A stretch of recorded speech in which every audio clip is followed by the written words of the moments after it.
Assalamualaikum warahmatullahi wabarakatuh. Perkenalkan, nama saya Najwa Chelsea Aliandri dengan NIM 2430103041. Di sini saya akan membuat video penjelasan materi pada mata kuliah Manajemen Perkantoran dan Ketatausahaan. Selamat menyaksikan. Materi yang pertama adalah etika dan akhlak dalam administrasi perkantoran. Etika adalah ilmu yang membahas prinsip-prinsip moral secara teoritis seperti keadilan, kejujuran, dan tanggung jawab. Sementara akhlak adalah perilaku nyata yang lahir dari nilai-nilai etika tersebut. B. Prinsip disiplin dan tanggung jawab profesional. Materi yang C adalah studi kasus integrasi nilai religius dalam administrasi perkantoran. Yang D ada prinsip-prinsip etika dan akhlak dalam administrasi perkantoran.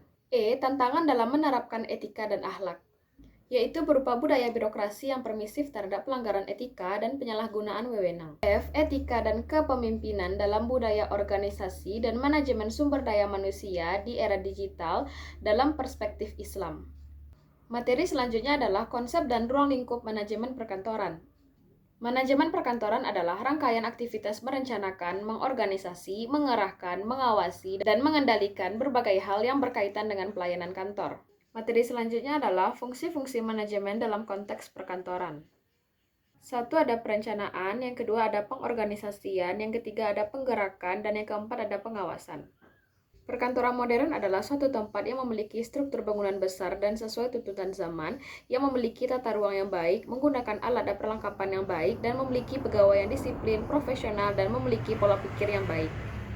Materi selanjutnya adalah perangkat lunak pengolah dokumen dan data. Perangkat lunak adalah elemen penting dalam dunia teknologi informasi yang meliputi berbagai jenis program dan aplikasi yang beroperasi di dalam sistem komputer. Materi selanjutnya adalah sistem arsip digital dan manajemen berbasis data. Arsip digital adalah segala jenis informasi atau dokumen yang disimpan, dikelola, dan diakses dalam bentuk digital seperti teks, gambar, video, dan suara yang disimpan dalam format file. Materi selanjutnya adalah identifikasi masalah administrasi dan teknik analisis akar masalah RCA. Permasalahan yang sering terjadi dalam kegiatan administrasi di lingkungan kerja.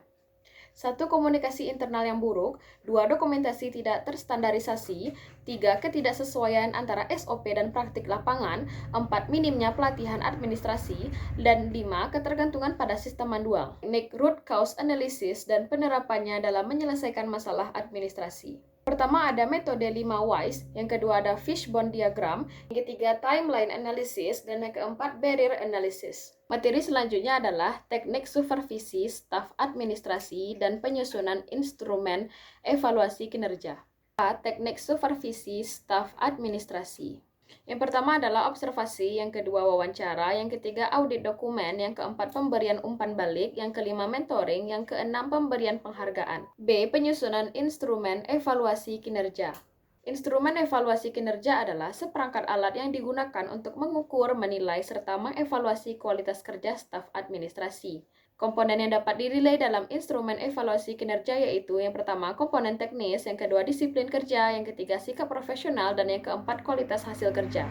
Materi selanjutnya adalah komunikasi efektif dalam konteks perkantoran. Komunikasi kantor adalah proses penyampaian pesan oleh pihak berwenang kepada pihak lain yang membutuhkan untuk mencapai tujuan organisasi. Fungsi-fungsi komunikasi dalam perkantoran. Yang pertama adalah fungsi kontrol, yang kedua fungsi motivasi, yang ketiga fungsi emosi, dan yang keempat fungsi informasi. C. Jenis komunikasi perkantoran. Yang pertama adalah komunikasi atas ke bawah, yang kedua komunikasi bawah ke atas, yang ketiga komunikasi vertikal, dan yang keempat komunikasi horizontal. Materi selanjutnya adalah korespondensi resmi dan etika berkomunikasi. Korespondensi adalah suatu kegiatan atau hubungan yang dilakukan secara terus-menerus antara dua pihak yang dilakukan dengan saling berkirim surat. Materi selanjutnya adalah perencanaan kebutuhan sumber daya manusia dan sarana prasarana. Perencanaan sumber daya manusia adalah suatu proses sistematis yang digunakan untuk memprediksi permintaan dan penyediaan sumber daya di masa mendatang. Perencanaan sarana prasarana adalah proses sistematis untuk mengidentifikasi, menganalisis, dan menentukan kebutuhan, fasilitas, dan infrastruktur yang diperlukan untuk mendukung kegiatan operasional. Materi selanjutnya adalah penganggaran dan alokasi sumber daya kantor. Penganggaran bertujuan menyediakan kerangka kerja untuk mengelola dan mengontrol keuangan organisasi untuk perbaikan dalam kegiatan yang akan datang.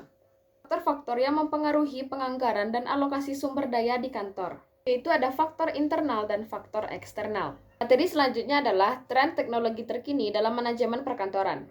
Tren teknologi terkini adalah pemanfaatan teknologi untuk mengotomatisasi, menyederhanakan, dan meningkatkan efisiensi proses kerja. Selanjutnya ada jenis-jenis tren teknologi. Yang pertama ada AI, lalu yang kedua ada teknologi kesehatan digital, dan yang ketiga ada keamanan cyber adaptif.